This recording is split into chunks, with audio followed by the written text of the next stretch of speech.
Hello, good morning, ma'am. I'm Andrea Asvinagas, your student from DSN1E, and now I will be assessing the nose and sinuses of the client.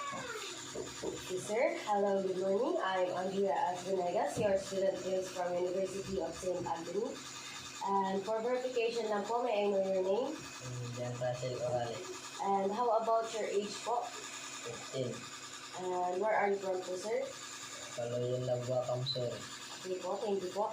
And now, in this procedure po, I will be assessing your nose and sinuses. I'm going to inspect and palpate your nose po and to see if there is sinuses infection in your nose po. Okay po. And now, I'm going to perform the hand hygiene.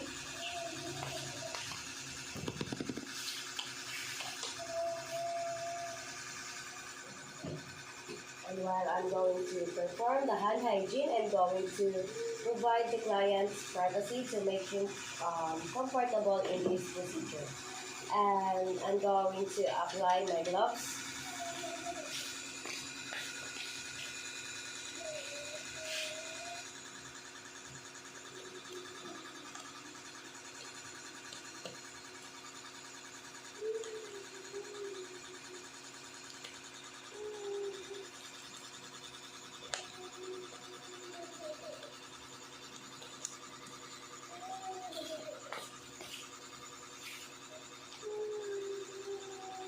Sir, I have a few questions lang po.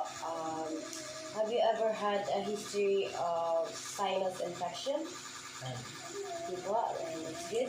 And how about the difficulty in breathing po? Okay. And how about nosebleed po? Okay, that's good. And now I'm going to position the client in comfortable position while in a sitting position. Now in nose, I'm going to inspect for I'm going to inspect the external nose for of the client. I'm going to inspect for the shape, size, color, and if there is flaring or discharge in the nose of the client. Okay, sir, I'm going to inspect your nose.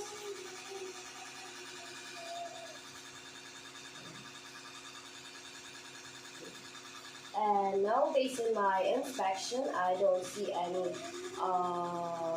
discharge or flaring, and also the color and the shape, size of the nose of the client is in a normal naman po.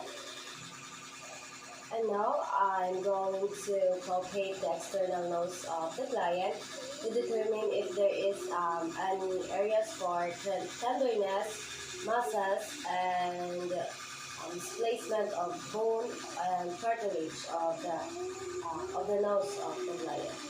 Okay.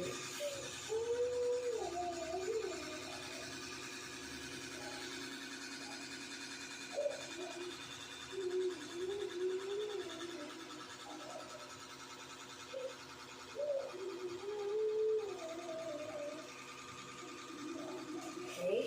And based on my palpation, I don't feel any displacement of the bone and cartilage of the client, and also there is no tenderness of the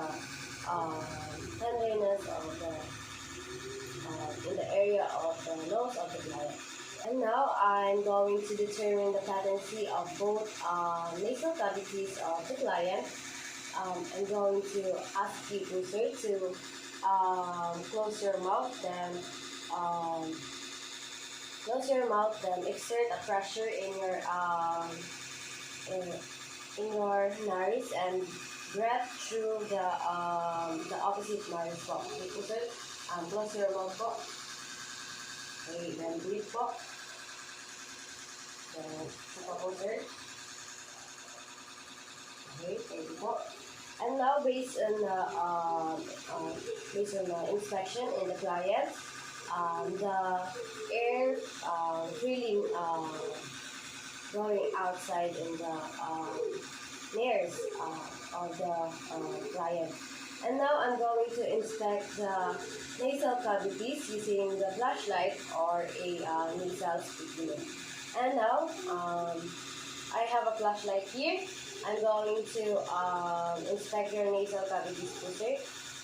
Can you please um, look up po?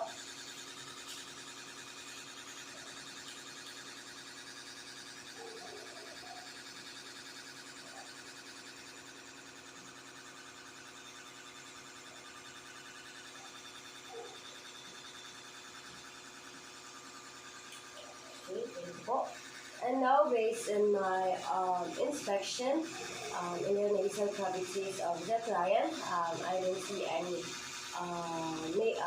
normal nasal cavities in the client. And now I'm going to observe the presence of redness, swelling, and growth and discharge in the nose of the client.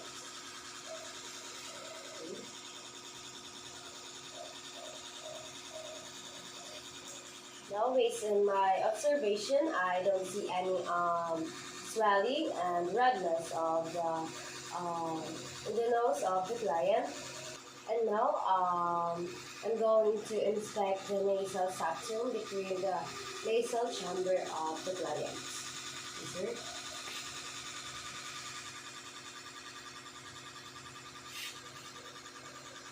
Okay, thank you po. And now, based on my inspection, the nasal the nasal septum and the nasal chamber are intact and in the midline. And now I'm going to facial cyanosis, which I'm going to palpate the maxillary and frontal cyanosis of the client for tenderness. Okay, sir, I'm going to palpate your cyanosis po.